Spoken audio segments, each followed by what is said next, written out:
for today. So you've got to love the markets. First, really bearish signal we get with the confirmation of a breakout, head and shoulders, and all sorts of structure, and the bulls step in. Anyway, just that in itself is just a lesson to everybody: is don't be greedy. Take your profits. We're not in a trending market at the moment. We're in a sideways market, and we've been there for quite some time. Pretty much a month and a half now, almost a month and a half. I mean, the first part of last month was a bit of a trend, and then now we've gone sideways. So we are in a sideways market, and take your profit often. That's the only bit of advice I can give you right now. Anyway, so let's just have a look at what happened. So pretty much every man and his dog, me included, saw the head and shoulders on specifically on the lower time frames. We'll get there now. We saw trend line breaks, we saw trend line retest, and it was a case of we need to be short. Then we get some bad job data through. It's almost like the confirmation, and then we fell. Now, I wasn't in on the Dow, I was actually in on the S&P, and I spotted a wedge there which got me out of that trade pretty quickly. I managed to preserve some capital, well, made profit, but really didn't make the target that I was aiming for. Okay, so this was the area I was aiming for, right here on the Dow. That's 22,624. Okay, so here again you can see move down, retest of this trend line. That's short, and short we go. Okay, and this is the area where we had the jobs number come through, and the jobs number was a lot worse than expected. We broke through this area. We'll see on the lower time frames as well. Here's our pretty nice head and shoulders. And remember what I said yesterday as well, there's two necklines. So there's one there and there's one there. And when I take my target, I take it off this neckline. So here's my shoulder, here's my head, here's my other shoulder. So this was the breakout of the shoulder for me anyway, but we didn't really break out this bottom here. Okay, so be that as it may, we are back in the 150 EMA area. We are in between moving averages. Moving averages are flat. So is this a retracement, or are we having a bit of a fairly decent reversal with a pin bar? So there's two pin bars here in the 3 hour. So that to me is my two pushes down. The price action is indicating that this is a change of direction. However, for me, my rule is pretty simple. I need to see a break above the 3 hour fractal here. Okay, I need to see a break above 23879 and a retest of that area. It needs to hold for me to change my tune and say, right now we have a bullish view. However, another however in this is what may be transpiring here is we are just going to continue in this range.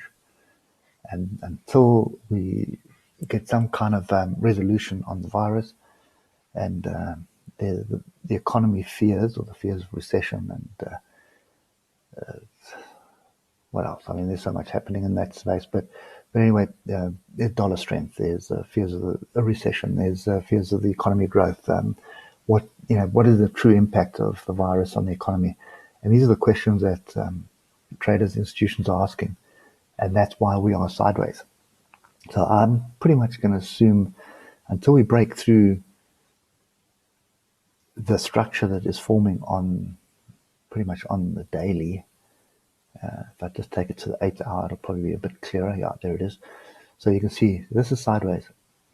So until we have a clear break and retest of the structure, we are sideways. So in other words, what you want to be doing is trading long off the bottom, short off the top. Okay. So let's get down to the hour. So you can see on the hour, we have had a fairly decent break of this area here. Okay, so that's 23,354. It's not exact because there's a whole lot of fractals here. So there's probably, in reality, there's another level there. But if you come back to this one here, now this is a zone. Okay, so between 23,309 and 23,382, I would like to see price come back into this area. My 1 hour oscillators are indicating that I should be wary of any further move to the upside, and I need to look for a move to the downside. Second thing is we do have this channel break. Okay, channel, a little bit of a wedge channel, doesn't matter. It is structured to the downside. We have had the break, so it would be good to see a retest. Retest doesn't have to come all the way down to this trend line, down to what, 23,060, 23,070 area. All that it really needs to do is just give me a little bit of a pullback and then some kind of structure on a lower time frame, and that would get me long. Okay, so this signal here, I mean, this move going into the close was massive. Okay, and that was a sign of bulls in total control, 800 odd points. Okay, so what am I doing today? Quite simple, looking for structure. Okay, there is no structure at the moment here. I want to see structure a little bit further down. I may not get that. It may just continue to the upside. But then what we do is we just drill down to the 15-minute. Okay, and you'll see there are 15-minute fractals that are forming. Not now, not this time of the morning, but definitely once Europe opens and Europe starts moving in the right direction, that's going to be the opportunity to get in. Stop area at the moment is below 23,300. So I would say 23,295, 94, somewhere around there. I'd give myself just 5 or 6 points below that round number of 300, just in case we get a bit of a whipsaw below there. That's stop area at the moment. So in other words, I'm expecting this just to either consolidate or just have another break to the downside, come and find some structure. And if you look left here, you can see we haven't really even touched that level there, which is some structure. So I definitely want to see what happens in the European Open. Okay, so any move down to come and find some support. And let's just do this on the hour so we don't have any doubts in our mind. So all I'm doing is I'm looking for the 1 hour fractals. There they are there. Okay. And you can see this is tempting at the moment. 2 pin bars, but it's not off a level. Okay, it's pretty much off, not even quite off this area here. Hasn't even tagged the moving averages. So it's very tempting to jump in here and say, okay, this move's going to continue, but you're actually jumping in at the end of the move. So what you want to do is wait. Okay, so wait for support to form either on 23,465, alternatively 23,382, or 23,309, 300 area. Okay, so that is kind of where you want to find some support. If these levels go, then you can pretty much expect us to come test the range break, sorry, the channel break, over down the bottom here somewhere, and that's probably going to line up in the area of 23,105. And ultimately, we're going to need a break below the low of yesterday. And I don't even think that's going to get me bearish. Just give me a sec. I just want to. Yeah, that may work. That may work. So just delete that one. Okay. So what I'd be looking for is anything that's going to get me bearish on this market now is a break below 22,911. I need a close and a break below that level. That would give me bearish. But at this stage, I'm expecting some consolidation, maybe a bit of a pullback, find some support, and then move back to the top of this channel. Okay. Right. Let's just quickly hop onto the weekly and just clean this chart up now.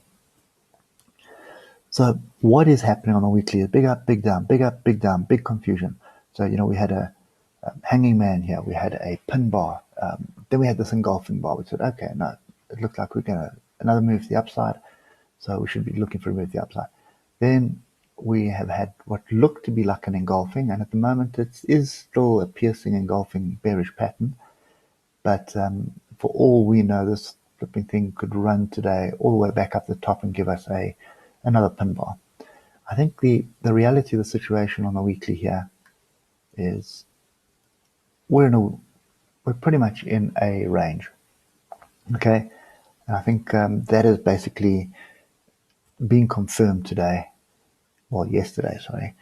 And the reason I'm saying that is we have pretty much 3 weekly lows here, and it's not really lining up with anything on to the left, but if I just fine tune it ever so slightly, see there's a swing high, there's a touch on it there, a little bit of consolidation somewhere around that area, and we have bounced off this area 3 times now, 1, 2, and 3. So if this weekly bar holds, there is a fairly good chance of any break of this range to the upside that we're going to go test all-time highs. As bizarre as it sounds, that is the structure that is building. Okay, and the next thing to look at on the weekly here is we are testing the 150 EMA. This purple line here is the 150 EMA.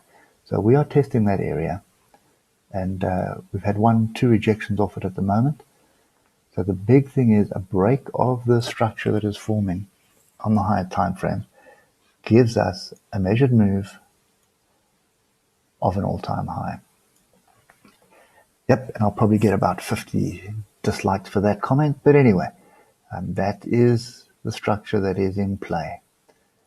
Obviously, we don't chase it now. We wait for the breakout of it and the retest. So the breakout of 24,648, and I would look for a daily hold above that, and probably a second daily pullback onto that before committing to any form of move like that. And that's just an example of getting rid of the noise. Don't listen to everything that's in the market. There are now, for every 100 bears, there are 100 bulls. And that is just the reality of this game. Okay, so summary for me today is pretty simple. Onto the lower time frames, looking for 1 hour levels, okay, and just draw them in on the fractals. What I'm looking for is pullbacks onto those areas, back into these areas, and then move to the upside. Okay, looking for a continuation move from yesterday. Pretty much looking to take profits at any form of structure that or level that I see. And right now, that's the area that I'd be looking at. So it's 23,971 and 24,111, but it could also, kind of hovering there, it could also head all the way up to the top of the range as well. So the advice is pretty simple. On the 15 minutes, get your entries and your exits. So for example, we pull back onto this area here. Let's say we get to there. That gives you 150 point stop loss. First target area is 487 points away. That's a decent trade. Take it. Don't try and chase it all the way to the top and assume you're going to go to the moon. Okay. Anyway, guys, enough rambling for me this morning.